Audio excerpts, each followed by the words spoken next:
Buongiorno a tutti ragazzi, adesso parliamo della giornata di domani, mercoledì 25 settembre. Diciamo che domani sarà una giornata un po' mista, brutto tempo in alcune parti, bel tempo in alcune parti sarà nuvoloso. In effetti la mattina dovrebbe, secondo i meteorologi, diciamo, piovere solamente tra Pisa e Livorno.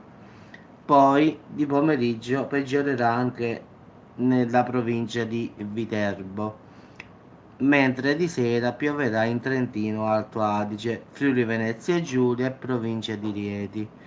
Diciamo che ci saranno schiarite quasi ovunque tranne che per la Valle d'Aosta e la provincia di Firenze. Quindi al sud ragazzi bel tempo quasi ovunque, qualche nuvola giusto sui rilievi diciamo calabresi e siciliani, ma nulla di più. In effetti domani diciamo dal centro fino alla punta della Sicilia, compresa la Sardegna, sarà bel tempo.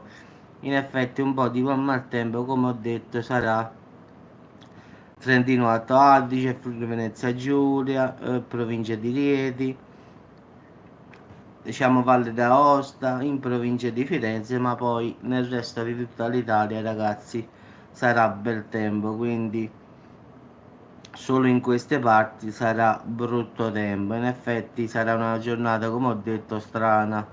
Brutto tempo in alcune parti, bel tempo dal centro al sud e in altre parti sarà in effetti nuvoloso, quindi una giornata mista, però non ci dovrebbe essere chissà che ragazzi.